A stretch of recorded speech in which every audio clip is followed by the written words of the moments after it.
Good morning and welcome to what I hope will be an informative and interesting discussion regarding the EV revolution. For those of you who don't know me, my name is Gavin Manger.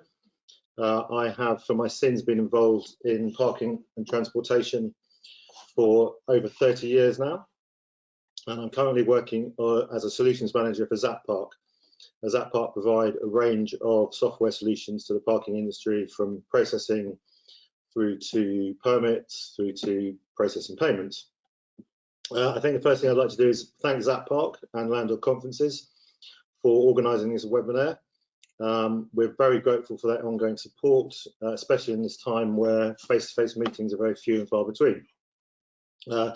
Please do remember to post any questions to the panel that you may have. Hopefully we can get through, if not all of them, the majority of them at the end of the presentations. And please do keep posting them throughout the presentations.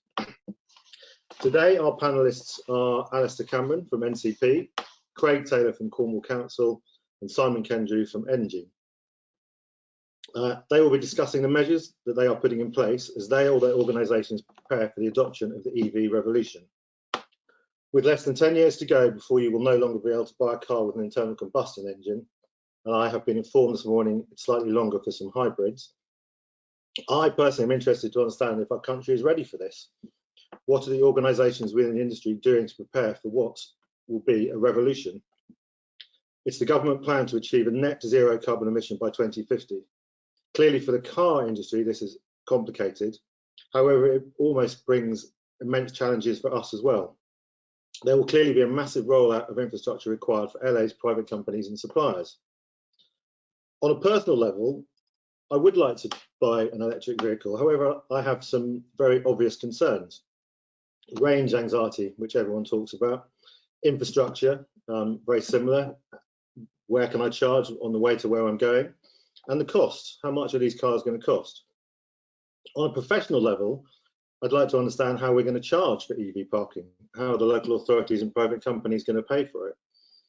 How will the charging points be enforced by local authorities and private companies? And actually understanding the financial models for the companies. And as I said, and those of you who know me, I drive a very old, rusty, much loved Land Rover, which I don't want to give up. So I'm hoping today that I will be persuaded or not to adopt the EV revolution. The first speaker today will be Alastair from NCP.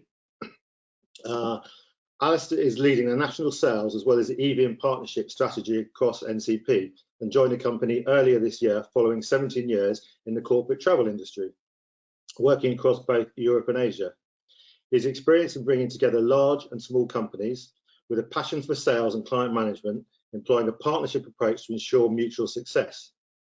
He's now pivoting to the world of intensification and EV applying that same customer-focused approach to drive engagement and experience. So, Alastair, over to you. Thank you very much, Gavin. Good morning, everyone. It's a pleasure to be on the panel today and share what we're doing here at NCP to get our operation ready for EV. So NCP, as a business, we've been operating car parks for 90 or so years. So we feel we've got a fair amount of experience when it comes to the business of parking. And being one of the largest operators in the UK, we have around 500 or so locations, which equates to 220,000 parking spaces, give or take. So when we want to go EV, big on EV, we need a fair few chargers. But with all those parking spaces, it means that we've got the scale and freedom of choice backed up by the latest technology. A broad range of products and services to help both consumers and businesses alike. So in our 90 years or so of history, we've been owned by a number of companies since Fred Lucas founded us in 1931, and currently we're owned by Park24, a Japanese listed company, and DBJ, the Development Bank of Japan. Park24, as there's a slight hint in the name, they are a major parking operator across 8 countries. They have 19,000 sites and over 1 million parking spaces. And alongside DBJ, they are a active owner of NCP and a sophisticated investor with a strong track record in infrastructure finance. So as I mentioned, from the products and services that we have, they're broad and cover the typical usage that you'd find within a car park. So we offer the ability to pre-book space. You can just turn up, and pay as you go. And then there's the classic commuter product of season tickets. And we recently introduced, with the advent of hybrid working and everyone working out how they're going to go back to the office, we've introduced 2- and 3-day options, which are going absolute gangbusters with both consumers and businesses alike as they try and flex to the new way of working and how they're going to fill their offices with the same number of staff but less space. And lastly, we've got a credit facility, a corporate credit facility, which is primarily used by large fleets across the country, all backed up by our industry-leading technology and parking tech, so that across the estate we're continuing to cycle products and bring in the latest innovation from the parking industry. So we've got barrierless car parks, auto and post-pay functionality, as well as the ability to extend your stay for those on pay-as-you-go. As Gavin mentioned, my role is one of national sales and partnerships. National sales, for us, we engage with corporates to provide regional and national solutions for their parking requirements. And secondly, the area of partnerships, which is why I'm with you all today, is one of intensification. So looking at products and solutions that complement the vehicle or consumer relationship with us. And currently, and unsurprisingly, the majority of my time is taken up with electric vehicle charging, which hopefully moves us on to the next slide. EV across the NCP estate is evolving. There are a number of models that, from a parking operator perspective, that parking operators can adopt. We historically have adopted a model where we rented space to various CPOs, so charge point operators. However, we're now in the process of changing that to allow NCP to work with suppliers to design and to integrate the customer parking and charging journey into one. It's a process we're currently in the middle of, so it's a pretty good time for me to be able to share some of the findings that we've found through our investigations, potentially answer some questions. There are many considerations, and this is a slide that I come back to time and time again to make sure that I'm off all of the various considerations that we have. First and foremost, though, is as a parking operator is the location that you've got, and from the data that you might have, the associated demographic that is currently utilizing your site. So is it a commuter site? Is it a high churn, short dwell type site? Knowing this through your data will help define how you will choose to connect with the customer base and what you'll choose to offer when it comes to EV charging. Will it be super fast? Will it be fast? Will it be slow? So here, and as Gavin said, I'm a newbie when it comes to parking. I had a sort of slight light bulb moment. Not hugely exciting, but it relates to the fact that typically car parks are a 12-hour operation. When you install EV, you suddenly have the ability to turn that 12 hours into 24, because depending on location, you can either provide overnight charging to nearby residents that either don't have the space or don't have the capability to install chargers. Alternatively, and once again dependent on location, the advent of fleet farms is becoming incredibly popular. So fleets need somewhere to charge their vans and cars overnight, and car parks are typically fairly empty overnight. So there's a nice synergy or potential for synergies there. And if you do get into the fleet farm type setup, there are many other intensification opportunities that make the whole proposition fairly exciting. So once we, from an NCP perspective, has decided on the sites and how we might go about integrating with EV and providing the customers the ability to charge, we took the decision to engage with a good number of suppliers. So I think to date I've probably engaged with 9 or 10 suppliers to understand how they line up against our defined requirements, and it helps us most definitely from a learning perspective, because there's a lot to learn in this area, but also helps us distill our requirements to check that we are doing the right things in the right way. Some of the highlights that I think I'd call out when speaking to suppliers are the ability to integrate. So if you have a parking app, do you want to integrate charging within that parking app? Do you need to? Are you happy to keep it separate? Is there a white label product from the supplier that may be able to be simply skinned and look like the version of your normal parking app, but an EV version?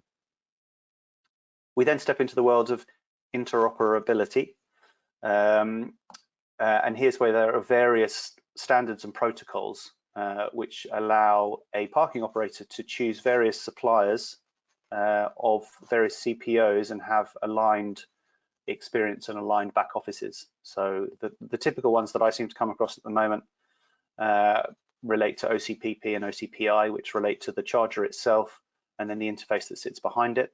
But there are many more, and as EV evolves, I think there are many more protocols and standards that will help keep it simpler for us, the end users.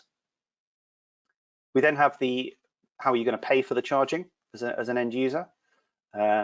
Typically that would be an RFID, which sits within a dedicated card for that particular supplier, or potentially a fob, or there are some that are just plain contactless, where there is no app required whatsoever, and it's just you go and tap and off you go.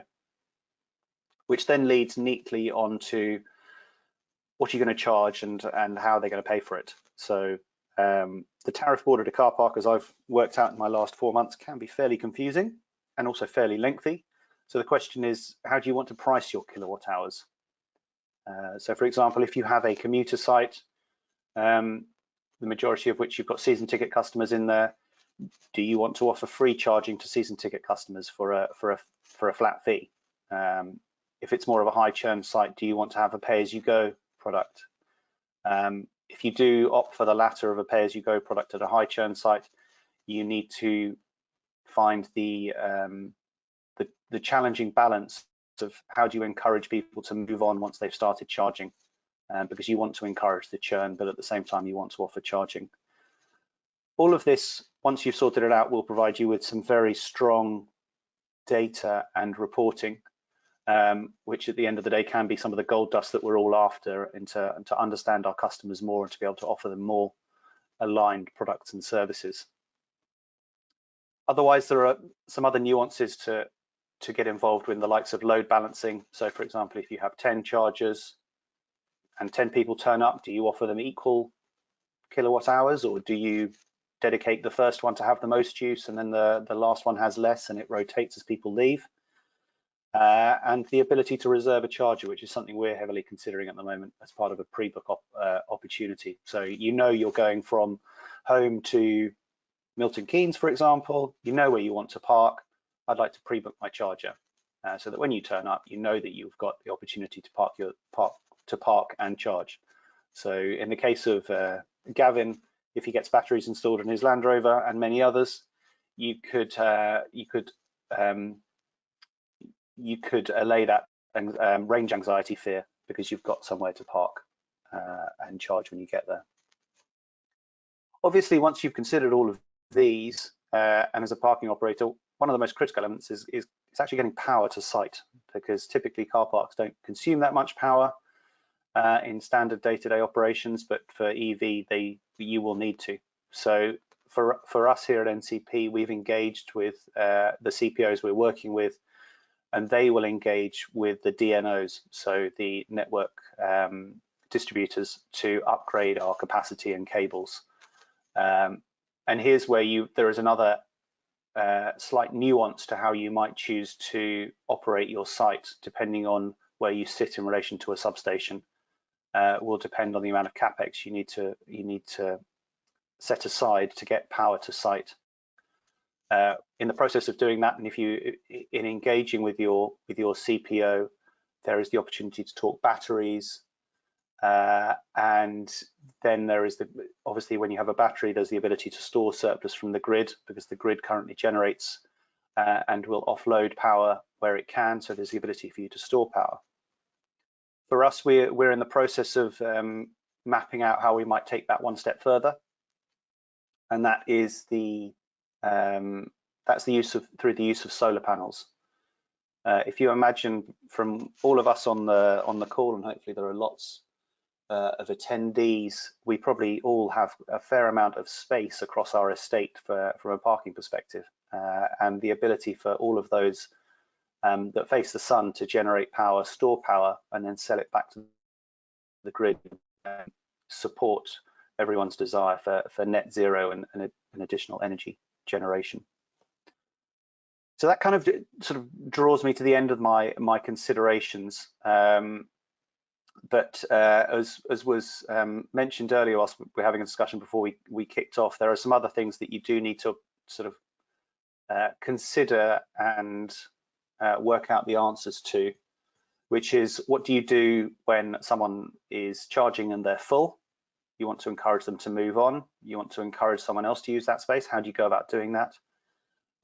And as we still have more combustion vehicles versus electric vehicles, there is icing taking place, which is where a combustion vehicle very naughtily takes on an EV bay and is obviously not able to charge. So how do you deal with that? We have some views from an NCP perspective, and that all relates to enforcement or encouragement and then enforcement, but we can probably discuss that through some questions later on. So from an NCP perspective, it really comes down to defining what you want to offer to the customers and focusing on how the customer will consume the new solution you're offering, and then finding a partner that supports, understands, and ultimately challenges you in that regard. So that's it from me, and I'll hand back to Gavin. Thank you. I'm personally very glad to see that NCP has survived the last 18 years without me. I used to work there a long time ago. Very interesting, actually, and I like the term fleet farms, and perhaps we can come back and discuss that towards the end. And also, I think enforcement of bays, that's certainly been something that people have been talking about, and I've discussed with local authorities for a long time now. So thank you very much, very interesting. Our second panelist, again, I also have a long history with. Craig and I first met 30 odd years ago. Craig Taylor is the Strategic Parking Manager for Cornwall Council. As I said, Craig began working in the parking sector at 17 as a parking attendant in the City of London. He is clearly much younger than me and has just over 30 years of experience working within both the public and the private sector. In Cornwall, he's instrumental in developing the positive parking framework for Cornwall Council, and he's a keen advocate of positive benefits and good parking management to deliver, and is working closely with the BPA to ensure the aims of the positive parking agenda are promoted. Lots of P's there. Craig, I will hand over to you, and we'll catch up at the end of your presentation. Thank you. Thanks very much, Gavin, and thank you for asking me to be part of today. Could I have my first slide, please, if that's okay? By way of introduction, hello everyone, I'm Craig Taylor, I'm the Strategic Parking Manager for Cornwall Council. We're a large unitary authority in the southwest of England. We operate around 280 car parks, 133 of which are charging car parks. We've currently got a very low number of EV charge points within council car parks, but we've recently secured ERDF funding, and we've sort of put some match funding towards it. And we've got a £3.6 million project to install another 150 new charge points throughout Cornwall Council car parks. This will help to meet one of the principles of the positive parking framework for Cornwall, which was developed in 2018. Can I have my next slide, please? Thank you. So the aim of the positive parking framework for Cornwall was to provide a framework for managing Cornwall's car parking against objectives of supporting the economy, particularly the environment, and of course our communities. And one of the overriding principles was by 2030 you will be able to charge electric vehicles in most Cornwall Council car parks. Thank you. Next slide. So I thought I'd put this information together for any public or private parking operators who are considering buying and installing EV charge points in order to support staff, visitors and local residents who drive EVs. I mean, we're very much at the start of our journey in terms of implementing large-scale EV charge points, but I thought this would be useful in terms of some of the things that you might not have considered when thinking about installing. Could I have the next slide? Thanks very much. So just some stats that I pulled off the web recently. The EV car market, as we know, is growing very quickly. There's around 260,000 pure EVs on the road. That was to May 21. And that doesn't include hybrid plug-in models, so that boosts the figure to about 535,000. That's an increase of 175,000 in the last year alone, which is a 66% increase on 1920. Thank you. So in terms of the information I've put together, I thought it may be useful to run through a few of the elements of the EV installation that we deem as being important considerations. So I'm going to cover the vital role of the distribution network operator, which Alastair mentioned earlier on, the location choice, the cost of installation and commissioning, and this isn't necessarily for the charge point operator itself, but more to do with the electricity connections, and the impacts on the car park operations, which Alastair again alluded to a little bit earlier on. Thank you. So in terms of the DNO, or the distribution network operator, that is Western Power down in Cornwall, but obviously that will differ throughout the UK. They have provided a very useful guide, which is available on their website, and I'm sure the DNOs in your own areas have probably got similar useful information available to you. So I would advise engaging with your DNO early. As I said, it is Western Power in our area. They're licensed to distribute the energy from the national grid. They maintain the cabling and the overhead lines and the substations. They will connect new charge points to the power network. Now that might be through the charge point operator, but they will need to understand the connection characteristics of the charge points that you're thinking of operating, and assess whether there is sufficient local capacity to enable that connection. If there's insufficient capacity, they will need to be engaged in order to increase that capacity where necessary, and that can be quite time consuming and costly depending on the location. Thanks very much. In terms of location choice, Alastair again sort of mentioned it earlier on. Typically car parks have lower powered connections for lights and a few meters at the moment, but so a key consideration is whether or not where you're thinking of siting the units, are they going to be accessible, and what are the surroundings? Are you going to be is it going to be easy to connect to the local supply, or will it require expensive civil works? What is the proximity to the existing EV charging infrastructure? So are there other charging places in the local vicinity that might impact on your own availability? So are there shops perhaps and services nearby that people will be visiting whilst charging, because that will obviously play a key impact on whether your charge points are going to be used.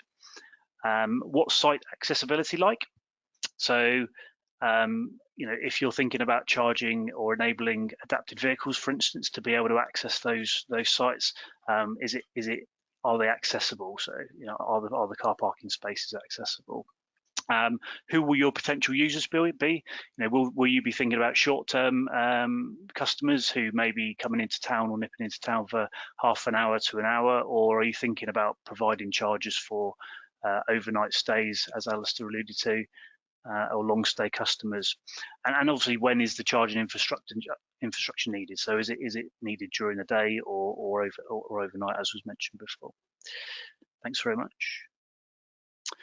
In terms of the costs of installation, they can be costly, and so new electrical connection costs can impact on the financial viability of the new charging installation. So I think it's important to consider, can the existing electrical supply accommodate the new charging infrastructure? How many EVs do you want to charge at any one time? What type of charge points are you going to be providing? Fast, rapid, etc. And also, what types of EVs are you thinking of charging? So, is it cars? Is it vans? Is it buses or trucks? Maybe it will be drones in the future. How quickly do you want to charge them? As I said before, what is the spare capacity? And this is why it's important to engage with the DNO earlier on. Rapid charges in particular are likely to require additional capacity, and so the DNO will be able to advise you of that. The cost of the possible network reinforcement is and can be considerable. So my next slide sort of gives an indication, and this was taken from the Western Power sort of information online. This sort of gives you an indication of the types of costs that you might be needed to consider. So a fast charger, the connection itself might take 8 to 12 weeks through the DNO. It may be between £1,000 and £3,000 and may require some additional street work costs. But the costs ramp up quite considerably when you're talking about two rapid chargers or 20. And you may, in terms of time frame, it might be impacted quite heavily because that resilience on the network might need to be considered in more depth. So it ramps up and it may make the project unviable. So it's worth considering these earlier on. Other considerations that you may need to think about, as I said before, street work costs, legal costs for easements and way leaves, and obviously planning permission and cost of land for a substation if necessary. Thanks very much. Lastly, the impacts on the current car park operation. So other things that you might want to consider about the car park itself and how it may impact on that. So EV charge bays tend to be larger, so that may impact on the availability of normal parking bays, which again may impact on the revenue that's coming through the car park. Now it's clear that we need to be providing more EV charging throughout the UK. Particularly on Cornwall on council car parks, but how is that going to impact on the revenue through the standard parking charge? And I suppose one of the considerations is, do we charge for the parking and the charging, or do we charge for them both together? So there may also be impacts on the parking place order, and the enforcement of the spaces. So as Gavin was mentioning earlier, your parking place orders may need to be changed to enable that enforcement to take place. Obviously, private operators don't operate under parking place orders, but there may be contractual reasons to have a look at that. Say some pay by phone operators and machine manufacturers are already providing sort of dual payment options to customers. So it might be worth engaging with your current supplier to see if that's an option that they can provide moving forward. And there may be additional revenue options. Vehicle to grid is being discussed quite widely now, where the vehicle to grid technology enables power to be pushed back to the national grid from the vehicle battery, which could generate revenue to the local authority or the company, which may offset some of the lost revenue that you may experience from the spaces being slightly larger. We've received European development funding to assist with our installations, but other grants are available. So another thing to consider, is whether grants are available to help you to assist you with your installations. Thanks very much. That's me. If you've got any further questions or comments, please put them in the chat bar. But if you want to contact me individually, then please do. Thanks, Gavin. No problem. Thank you very much, Craig. We're having a few questions about why we're unable to see Craig's handsome face. He's down in the depths of Cornwall, and if we have his face and words, the delay is unmanageable. So we decided that words were better. So I hope that answers some questions. But Craig is definitely here and taking part. So thank you very much, Craig. It's interesting. You sort of touched on mobility hubs and people being able to charge while doing other services. So perhaps have a think about that, and we can come back to that at the end of the presentations. Sure. Yeah. And you also talked about charging, and it's something that has been puzzling me. Again, do we charge for the space, or do we charge for electricity, or both? So again, it would be good perhaps to come back and touch on that in a minute. So thank you very much, Craig. I appreciate you joining us. Thank you. So our final panelist, you'll be pleased to hear, I have no connection with at all, other than when we asked him to join this discussion, and have had some enlightening conversations since, but it's only been a couple of days. So Simon Kendrew is the marketing director for ENGIE's electric vehicle business. He has over 20 years experience working with leading brands across a range of sectors that include telecoms, retail, energy, finance and technology. So I'm going to hand over to Simon now, but just a quick reminder before he starts. Any questions, please do put them in the question box, because we're coming towards the end of the presentations and we will hopefully have a very lively debate. So over to you, Simon, and thank you for joining us. Thanks, Gavin, and good morning, everyone. I'm Simon Kendrew, Marketing Director for ENGIE's EV Solutions business. And today I'd like to cover three things. I'll give you a quick introduction to what we do and to the business and some of the types of projects we're involved in.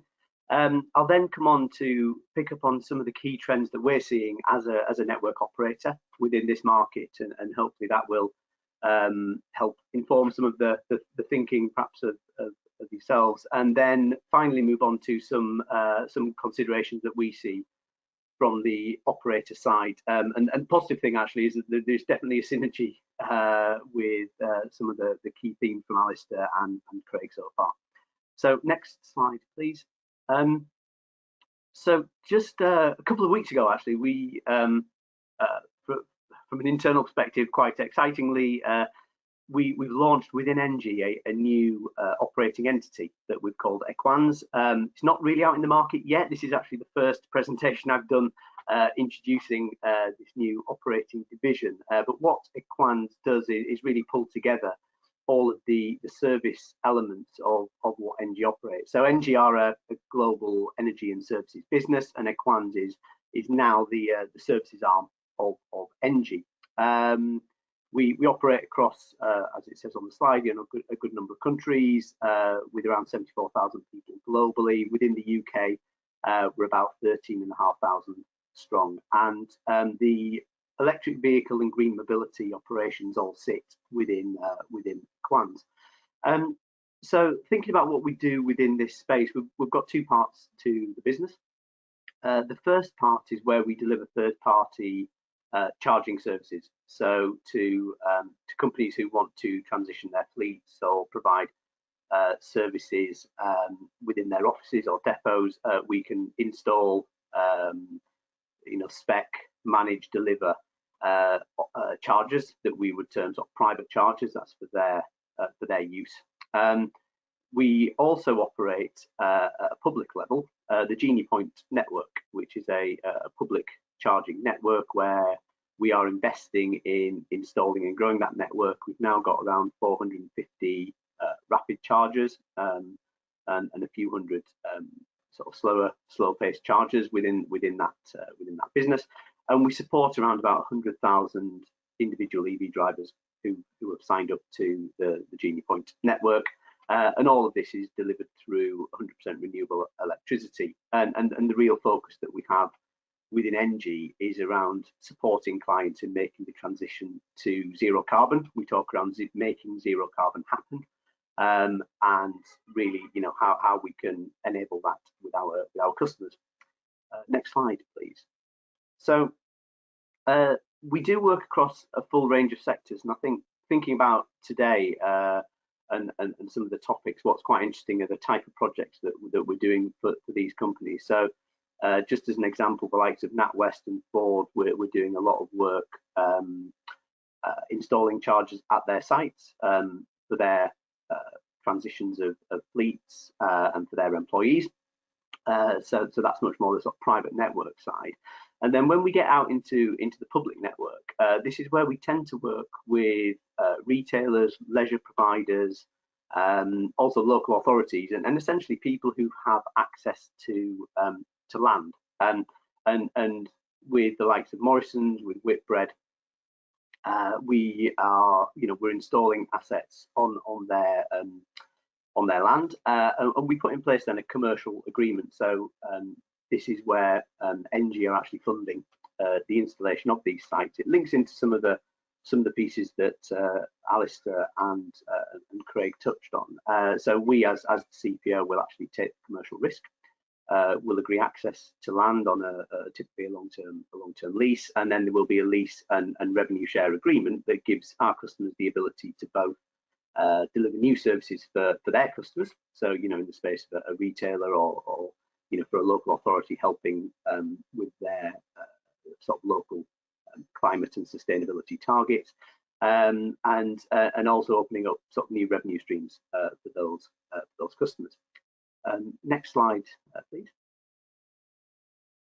So when the end user engages within this market, we are, we're very much thinking about the charger itself, and I think one of the ways that we position ourselves is very much around being technology agnostic. Again, this has been touched on, so perhaps one that we can come back to, but how we select the right technology, and for us, we think it's important that we can provide a full range of technologies that are then chosen to be the most suitable for a specific site. Linking into perhaps how fast people might want to charge, some of the constraints on certain sites, and ensuring that the right technology is selected to enable a good experience for customers. The other part is also software. So we operate the Genie Point platform, which is an in-house or a proprietary piece of software that we built and we manage through our IT teams. And the Genie Point platform is essentially the cloud-based solution that joins together all of these chargers, and that gives both us and our customers the ability to manage chargers, to set pricing, to enable people to actually come and start a charge, and then also deliver reporting in terms of how much those chargers have been used, manage uptime on the network, and ultimately ensure that we're delivering the best customer experience through both the software and the hardware. Could move on to the next slide, please. So here we have, again, sort of building on the previous point, you can see on the right an example of some of the reporting software that we have within Genie Point, and yeah, making sure that all of this links up is absolutely critical. So every charger that we put on the network has been fully tested.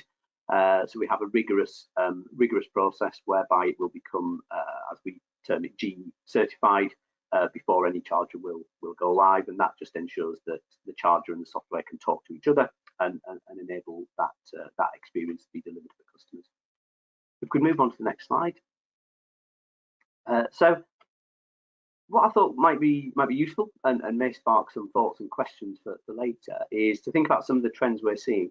The first on the left is really the acceleration within this market, and what we've seen over the last 12 to 18 months, despite all the challenges that we know we faced at a global level, is significant growth. So to put it into context, the public charging network usage on that 2019 to 2020 increased by about 170%.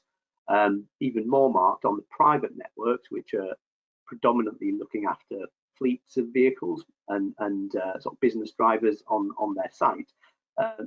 Increase there was over 3,000%, which is quite phenomenal when we think about the fact that for a lot of the last 12 months, we've been in and out of various restrictions on travel. So this has happened despite despite all the challenges that we know we faced. And I think it's a mark of a couple of things.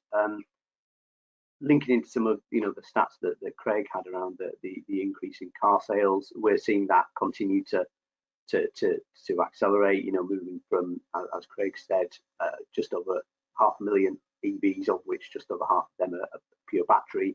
The forecasts are by 2025, 26, that will be 2 to 3 million, and it will keep increasing to a point of 7 or more million by 2030. That has a massive impact in terms of the infrastructure we need as a country, and the opportunity to start delivering, and almost a requirement to start delivering these services for those drivers. And I think this is also backed up by increasing certainty within the sort of government circles around policy, whether it's the benefit in kind benefits that are in place at the moment around the tax savings that can be made for individual drivers.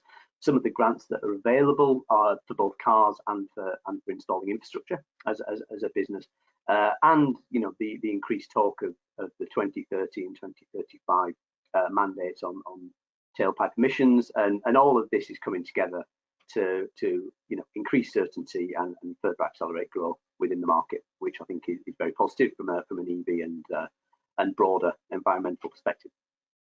The second key trend is around integration, and again, this is sort of been touched on, and Alistair talked around integrating of services, which is key, but also from a integration of the EV experience. So what we need to think of as we move into this market is that charging an EV is different than the world we're all used to with petrol and diesel. So when you're charging your petrol or diesel car, there's quite an established behaviour, or you go along to your petrol pump every month or week or a few days, depending on how many miles you're doing, and that's that.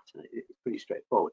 Within EV, you've got a mix of people who charge at home, at work, various different destinations, and different customers have different needs and will charge in different places. We know the majority of charging will happen at home, but that still leaves a significant market there for destination and public charging, which we're seeing growth in. So as operators and as any player within this market, we need to start thinking about how do we tie together all of those experiences, and also how do we tie together the experience with other services that customers may be engaging in. And then the final part is really around experience and the customer experience. And just to jump back to the chart on the left, what we're moving through at the moment is the move from an early adopter market, which are people who are really passionate about technology, about the environment, and they've come into EV because that's something they really care about, and they're prepared to invest their own time in making things work and in testing and trying, and they like it because it's all new. We're now moving into that mass market, and what that means from our side as an operator or anyone delivering these services is we need to ensure that we are delivering a great customer experience, because once you move into mass market, people are less forgiving of things that don't work. They expect it just to work, and frankly, they don't have the interest to invest their own time and energy in working this stuff out. It just has to be simple. So a focus on customer experience is critical, and it's something that there's also a lot of government consultation happening on at the moment, which we're heavily involved in to really set the standards for the industry going forward. The things that we're looking at around how we make it easy for people to pay, how we make it easy for people to understand what it's going to cost them upfront, and how we increase reliability and simplicity at the charge point.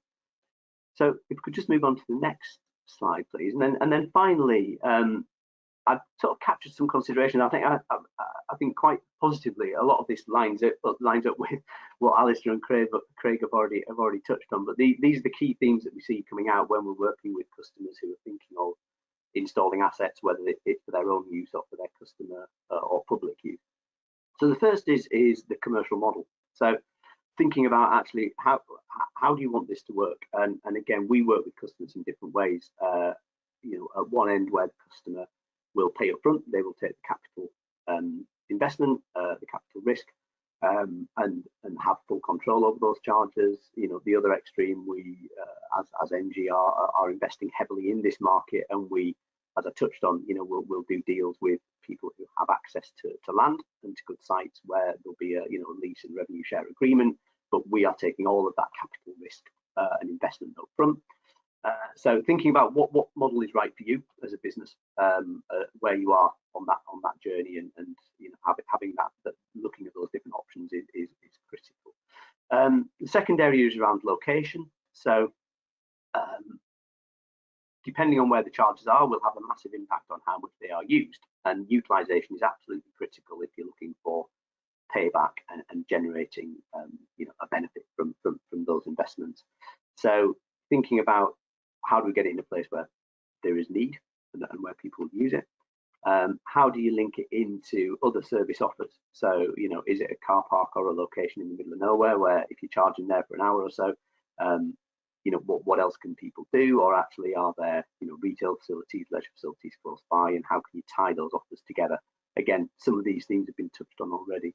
And then the practicalities of access to site or power, and again, as Craig detailed very, very well, there's some quite significant practical considerations that we need to think about there. There's a future proofing around actually the scalability of a solution. So what we typically see with customers is that they start small and then they will want to grow. makes sense, because at the moment we know that there's a lot less cars on the road than there will be in 1 year, in 2 years, in 5 and 10 years. So thinking about the scalability of a solution is really important, and also the technology. This technology is moving quickly. Nobody quite knows exactly where the future will go within an early market like this, but doing as best we can to consider the technology we install today to give it the best long-term value and payback. And then finally, and probably most importantly, the users, the customers themselves. Again, this has been touched on, so thinking about actually how do people use the parking facility, or how do people use the site, and linking the technology, perhaps the speed of charger with that customer need. So if it's a retail leisure environment where people might pop in for half an hour, then having rapid chargers there makes sense. People can get a quick top up and move on. If they're going to be there all day because it's a commuter car park, for example, then slower chargers probably makes more sense. People aren't going to want to have to move their car after 90 minutes or so. And then finally, the concept of sort of anchor clients. And again, this touches quite nicely on Alastair's fleet farms concept. So one area where we've seen benefit, and definitely worth thinking about, and perhaps one for discussion later, is around being able to link large corporate users or business users into certain assets, into certain charging assets, because that gives them a sort of surety of base load of utilization. And again, we've got deals in place with the likes of sort of rental car companies who need significant charging, but they need to know that they've got access to that, and it's going to work, it's going to happen quickly for them. And that gives, within certain assets that we've got, that gives us, the confidence to then install more and invest more. So the idea of sort of anchor users, of anchor customers, is really important. So that brings me to the end of that sort of quick whistle stop through who we are, and hopefully has given some thoughts for conversation later. So thank you very much.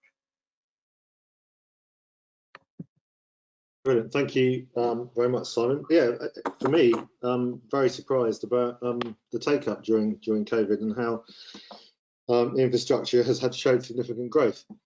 We have got lots of questions coming in, and I'm going to show my age now and put my glasses on to read them. So thank you very much for those. I hope the other panelists are going to join me now, so I can see them and make sure they're paying attention. Maybe not Craig, but certainly be good to see Alastair and Simon.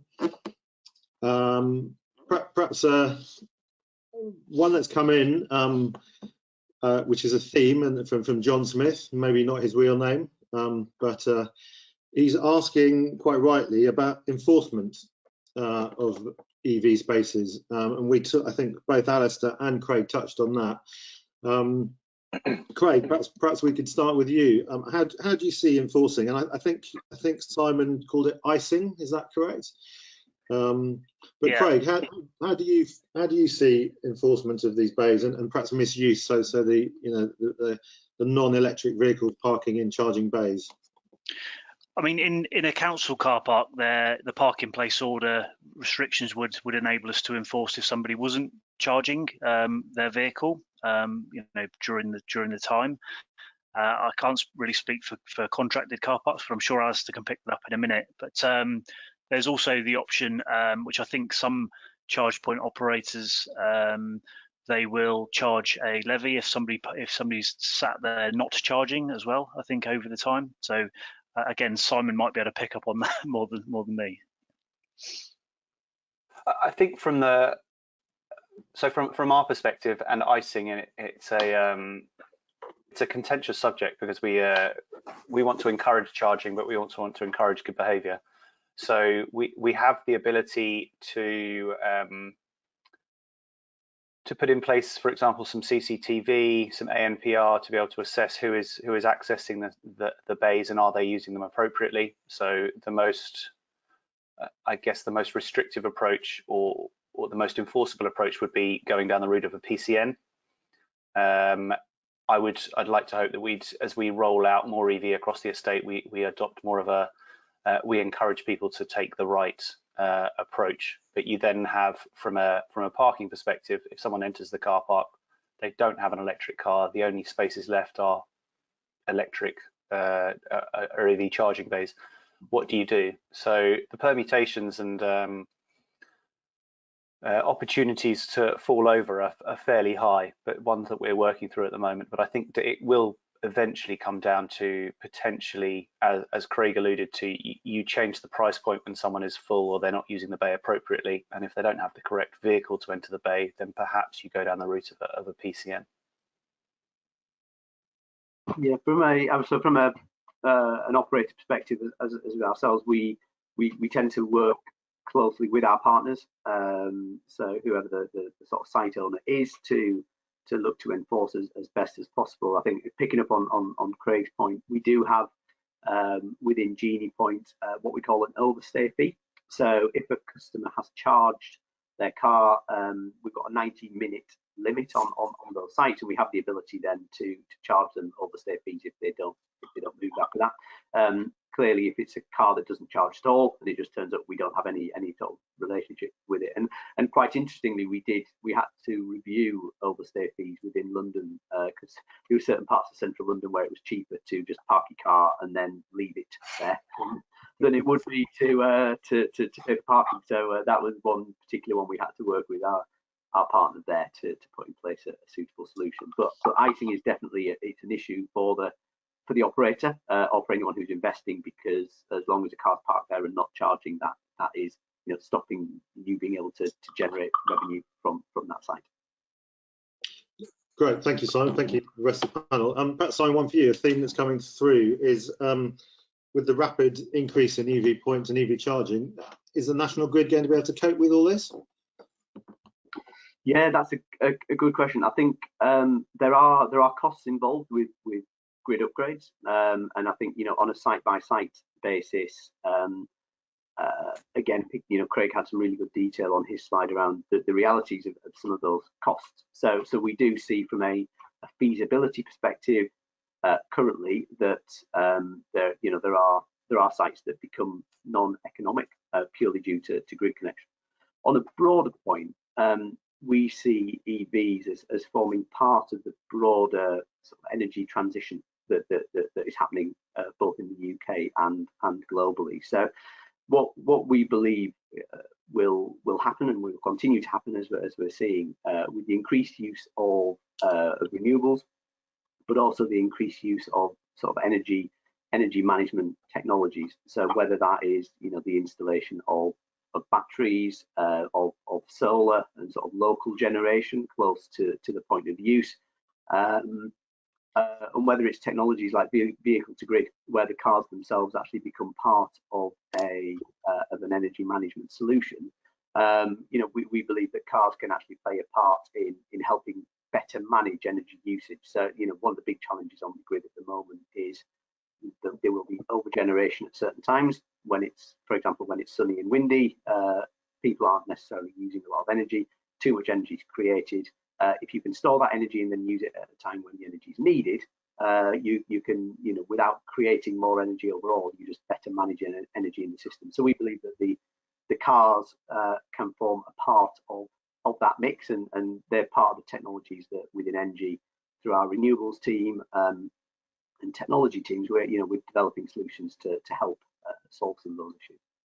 Great. Thank you, Simon, and thank you, John Smith. John, he's just confirmed it is his real name, and he's not embarrassed to be in parking. So thanks, John, for confirming that.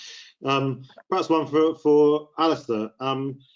What are your current charges? So if I go into an NCP car park and I'm an electric vehicle, is there a differentiation between the charges for a charge point bay and a normal bay?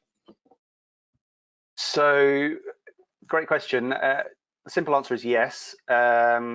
The slightly long-winded answer is, as I alluded to through when I was doing my piece, is that historically we've rented out the space. So you'll find if you, for example, were to look on, if you were to look for a charger, so for example, ZatMap or something like that, we've got a number of CPOs operating in our car parks, and they operate essentially, they're standalone. So you would need their app to go and access the charger. So you would pay for parking, and then you would pay the fees that they have associated, maybe be it a connection charge and then a per kilowatt hour. As we move into the new world of NCP, the current set of chargers that we've got are what we term as B2B.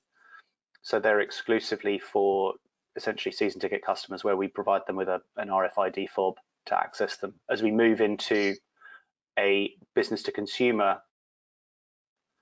world, there will be a charge.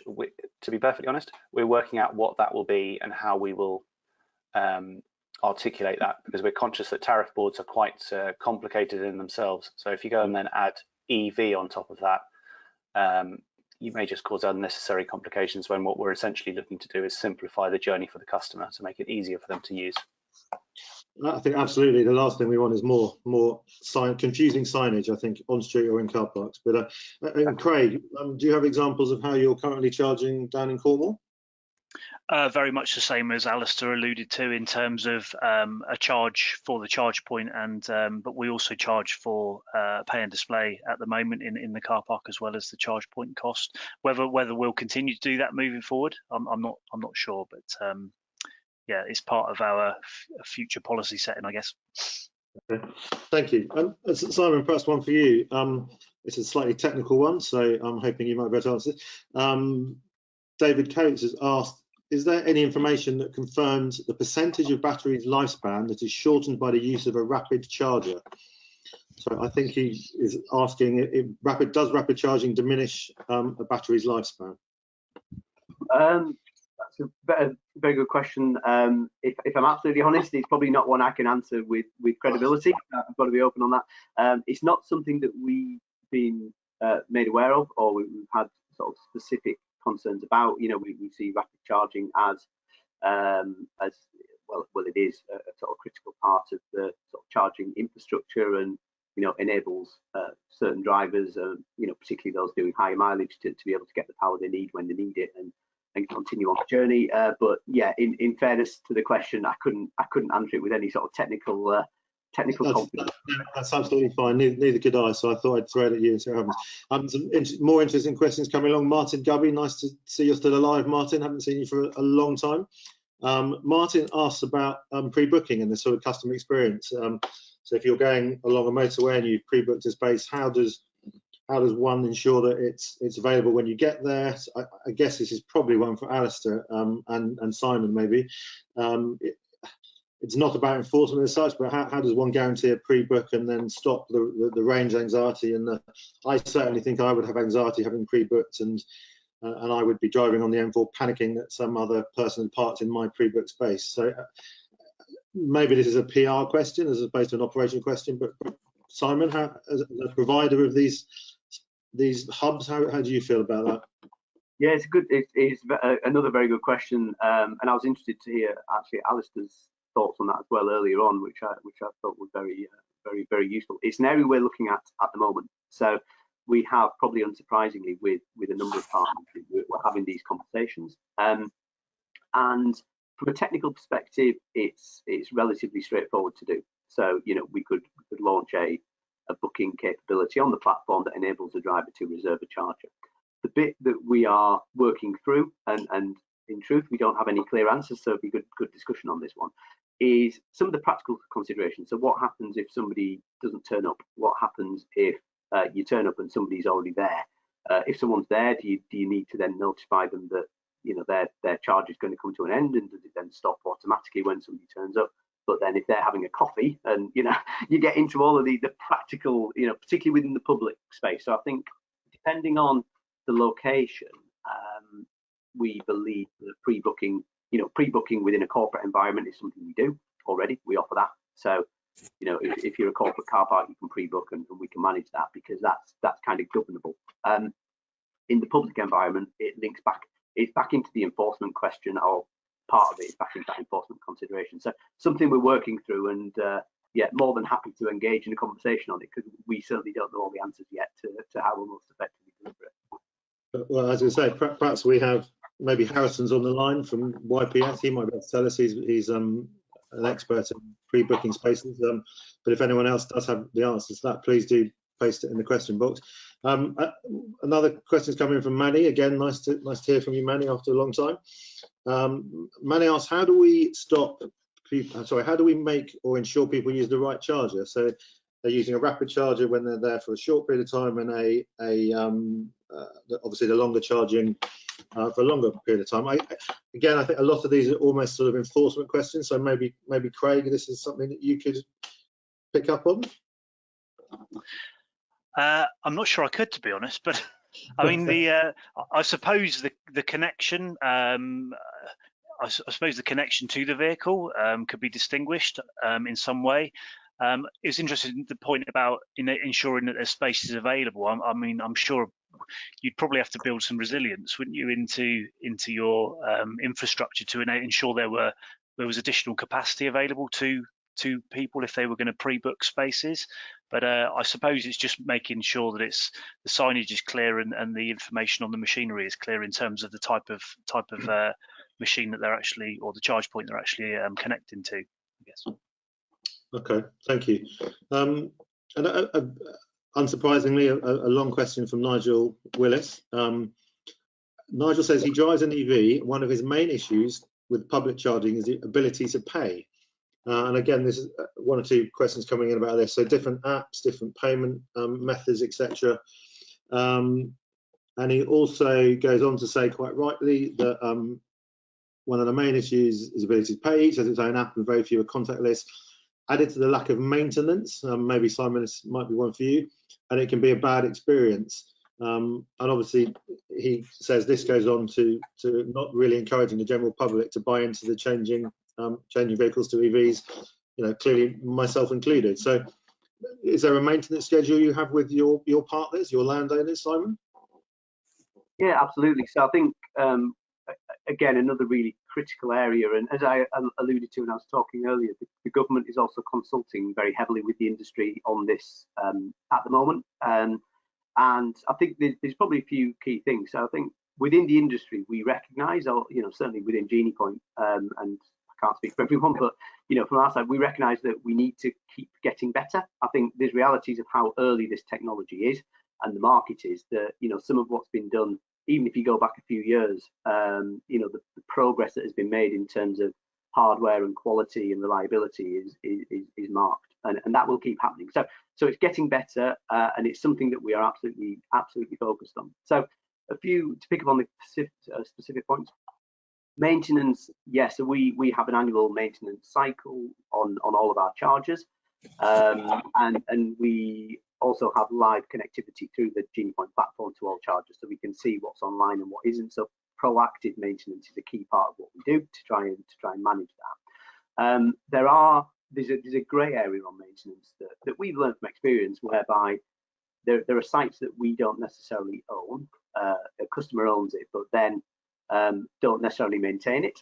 That is a challenge. So where customers have asked for assets to be installed but haven't taken a maintenance package, that does cause issues. From a driver perspective, that's the most important thing, and that's where we need as an industry to find a way to solve that. Again, it's part of the government consultation. From a payment perspective, again, probably one of the hottest topics at the moment. How do we make it easy for people to pay? I think there's two key points on this. Contactless is happening much more nowadays. It's an area that we've just recently started installing on all of our new installs going forward. Will be contactless, and then looking at a retrofit program. It's not cheap, it's further investment, but it's something that we're hearing from customers, so we're looking at implementing that, and a lot of networks are in a similar place. Again, the technology is quite new, so there's it's more complicated than it should be, but we're getting there. And then the other piece is the interoperability piece, which Alastair referenced. Again, we're now working with a number of partners to look at how we can integrate the Genie Point network into other networks, so removing the need for customers to have lots of different apps. And we believe this will be a growing part of the industry, particularly targeting specific sectors or specific types of drivers who will then be able to have an app that meets the needs that they would have to be able to charge when they need to. Okay, thank you. Karen Stevens asked a question which I'm sure is squarely in your box, Alastair. Will the provision of charge points affect business rates? Will the provision of charge points affect business rates? I I'm going to have to swerve that. I'm not sure. Okay. Apologies. No. So apologies, Carol. I don't know the answer to that one. I suspect they might, but that would be something that I don't know at the moment, unfortunately. Okay. No, not at all. We don't. I'm not expected to know everything at all. It's probably worthwhile I just flick the others, just having a chat about compatibility. Certainly, again, a theme that's coming through is lots of different charge point providers. As I don't have an electric car, but I understand that there are different sort of plugs and etc. Clearly, this is a sort of a race, and lots of organisations are looking to provide these charging points. Perhaps start with Alastair, maybe. Do you see, not just from an NCP point of view, but do you see one organisation sort of taking over the whole of the UK, or do you believe that it will be multi-use, multi-app? The slickest rising to the top, cream rising to the top, I suppose. To be perfectly honest, I hope it will be the latter. I think that'll make it much easier for everyone. I think, and I'm not I don't have the expertise in the area of specifically around power and what you need from a plug perspective, so that side of things. But our intention is to aim at 22 kilowatts for the offering we have across our estate, and it certainly seems that the Type 2 plug is going to be the most consistent offering. But as I say, I hope that we get to a stage where there is a consistent plug that is suitable for the various types of charging that you might have. So I appreciate you may need one for your super fast Tesla type approach where you want 10 minutes of top up, but for the more let's say the slower chargers, I believe, and Simon probably knows far better than I do, that the Type 2 would be the type. Okay. Simon, for those that, Simon's nodding, so for those that can't see him, but you all can. Again, this is probably one for you, Simon, actually. Mike Erlin writes, when writing a business case for a public car park, what is the expected payback model for the EV units? I.e., when do they start paying for themselves, or when is full payback? Yeah, that's another good question. So I think so in terms of the payback on a scheme, we would typically look if it was something that we were investing in ourselves on a rapid charging basis, which is where a lot of our investment sits. We would be looking for quite typically a 10 or 15-year lease on that site to give us the sort of confidence of payback. I think for clarity, the payback is modelled, and every company will have its own spreadsheets with various clever formula to an S-curve take-ups and various bits and bobs like we've got. But the payback is modelled based on an assumption of future market growth. So I think the really important point for today is that where we are as an industry, that there's not enough cars, EVs on the road to justify the investment. However, we can see that growing, and as I sort of alluded to earlier, there's increasing confidence that the growth it's looking like will actually be quicker than certainly we'd initially anticipated based off the number of sort of publicly available. Okay. So yeah, you're looking at a long-term lease, and as a business, you then take a call on essentially what utilisation, how you believe that will grow over the time period. Okay, brilliant. Thank you, Simon. Craig, one for you from another Gavin. There's many of us in the parking industry now. Gavin Woolery Allen asks that during your presentation you talked about off-street parking agenda for charge points. Has Cornwall Council got any plans for on-street? And if so, what are they, and sort of timescales at all? So there isn't any current plans to implement on street, but it is being considered as part of future policy setting. So we're concentrating primarily at the moment on off-street car parks. Okay, thank you. And another one from Dave Coates. Dave has asked, do you think that car park operators will be forced to have a certain number of EV bays? I think as they are, forced is probably the wrong word, as they are currently, to have disabled bays. Perhaps, Alastair, is that something that you can see coming?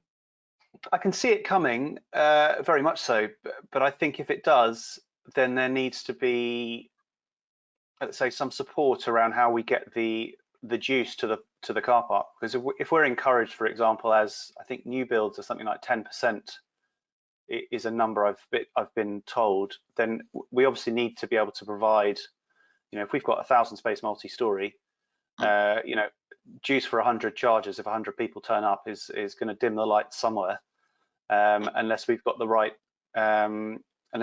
connections, or we've got a substation close by, that kind of thing. So I think it would be a fantastic thing to happen. It just needs to have everything else linked to it so that it can happen.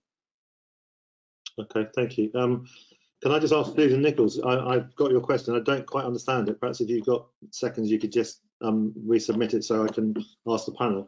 Manny has asked a typical Manny question with lots of facts and figures, but Manny is asking,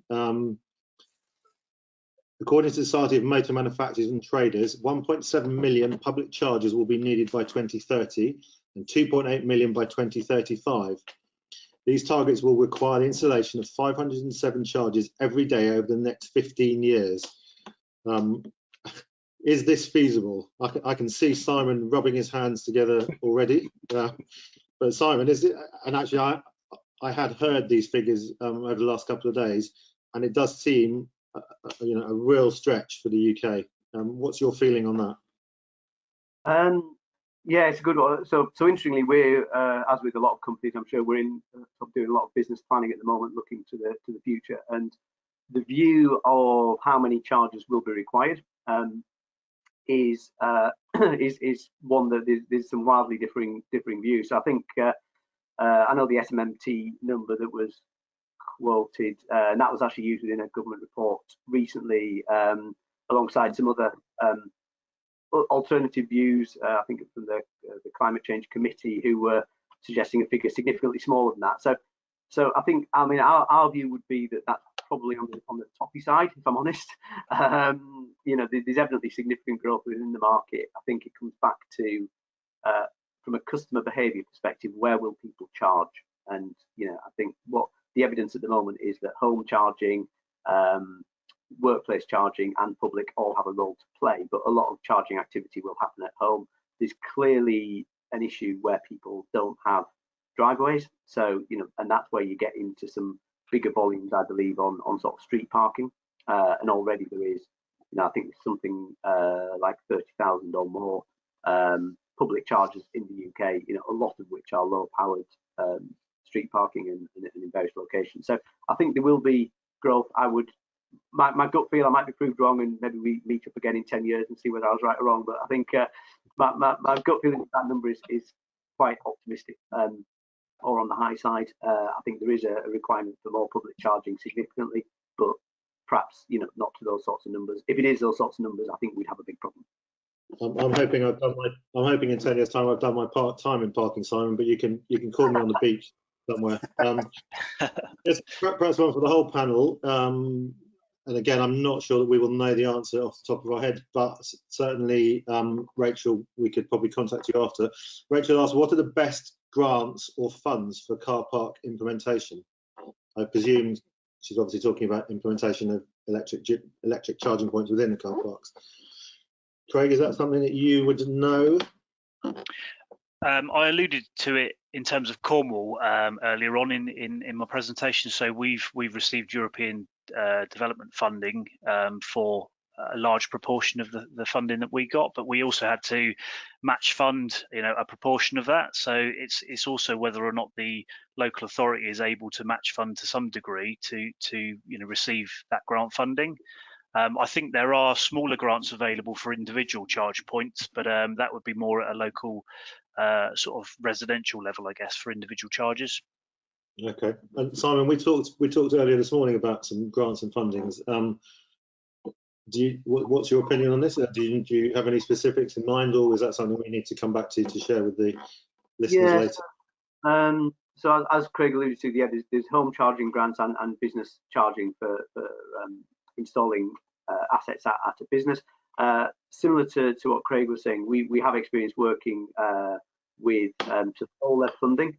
So we're just finishing rolling out a network of 103 rapid chargers across West Yorkshire with the West Yorkshire Combined Authority. That was one where actually ENGIE match funded the OLEV grant, so similar structure, I think, to what Craig was saying. But it does, I think those funding pots are important to particularly stimulate growth within certain areas of the country where we need to get more infrastructure. In terms of other pots available at this moment in time, would need to come back. But it is an area that I believe, from a policy perspective, I think seeing targeted funding is something that will be really important to grow assets within certain areas of the country. Thank you.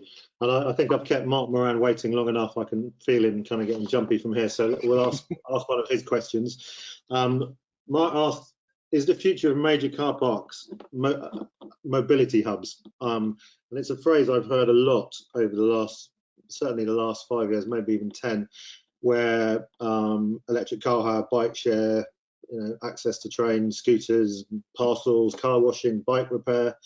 Alastair, what's NCP's view of turning their perhaps underutilised car parks into mobility hubs, for whatever that means? And it does seem to change almost weekly.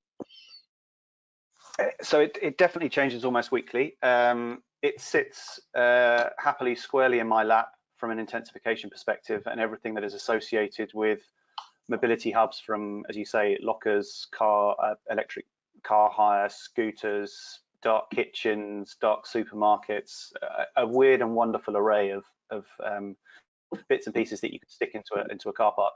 I think it depends on the location. So we've got a couple of locations where we're in the process of we're about to start some pilots with various bits of kit that will support, I think, what the government is terming a sort of active, I think it's active transport or something like that. I might have got that wrong, but essentially trying to promote some walking or people doing things other than driving, which is obviously unfortunate for us, given we do love a car. But it's certainly something that we are working on. Our parent company, so Park24, operate north of, I think, 30,000 Nissan Leafs on a hire basis in Japan. Right. And we might be encouraged to look into that over here. So I think there are many opportunities, and certainly, there's a lot of land out there that's taken up by car parks, and they need to be used in different ways as car ownership and the demographic of it changes. Thank you. Just a quick one, Paul Richardson from Brighton. I actually was damn sure he'd know the answers to one of the questions. So Paul's come back, and just for our listeners and panelists, OZEV funding is available for local authorities. So I'm sure OZEV means something to somebody, but yeah, that was the answer to one of the other questions. We're sort of coming close to the end, but they're still coming, which is great. Again, perhaps one for Craig and Alastair.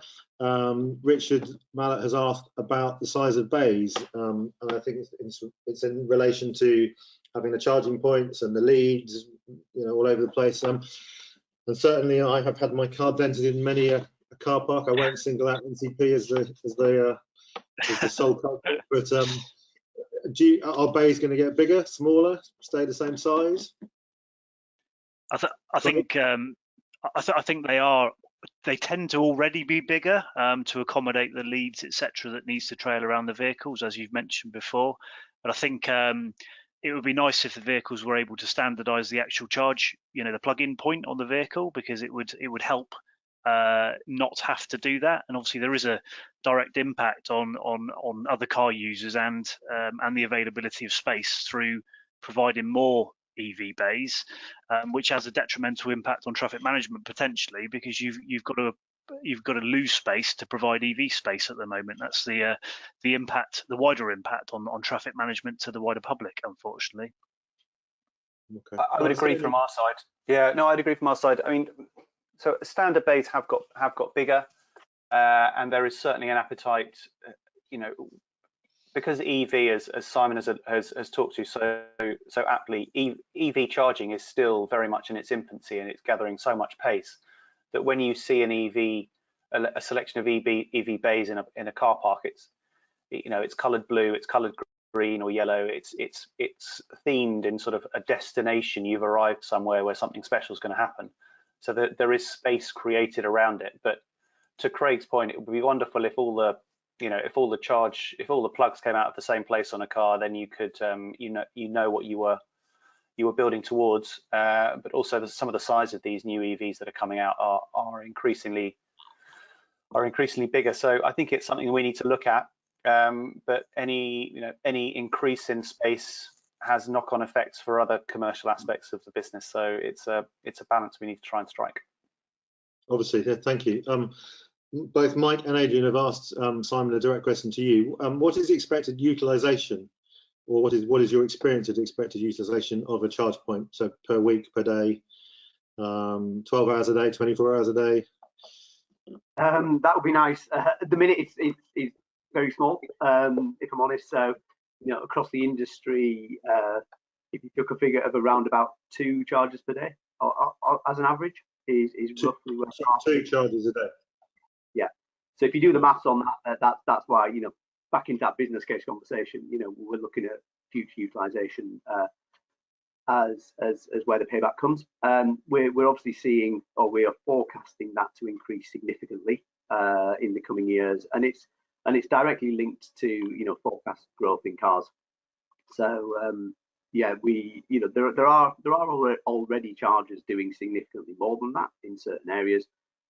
Similarly, there are chargers doing significantly less than that in other areas as well. So, but it does average out at just over 2 a day. Okay. Thank you. Actually, a very interesting point from Paul Richardson, as I said, from Brighton, whose details I have.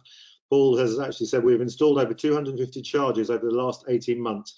If anyone would like help and advice, he is happy to assist. So thank you, Paul.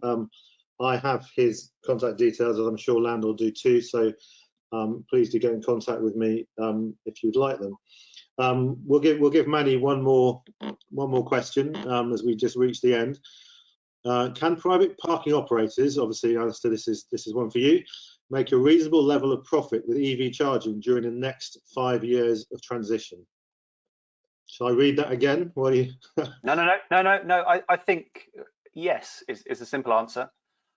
If you take not any, but the majority of parking operators in the UK, they have been fairly successful at making money in the lead up to EV, and there is, I believe, a premium associated with providing EV in a parking environment. So there is an opportunity for a small price increase there. And then, as I alluded to, the fleet farm concept and the change in working behaviour, I think will lead to different companies using car parks in different ways. So we've been speaking with some large fleets out there where typically if you worked for them, you would get a van when you started with the company. That would be your van. You would take that van home and you would park it and you would use it the next day. As hybrid, flexible working, however you would like to term it, comes more and more into the play, people want to work less. For example, I want to work 2 days a week. I want to work 3 days a week. So all of a sudden, the fleet's model changes, and they need somewhere more central to park the vehicle, charge the vehicle, maintain the vehicle, put more whatever they're going to put in it, drinks, wires, cables, whatever it might be. So the models do change. So I believe that there is the ability to make some profit there. The investment, you need to make sure you strike that correctly.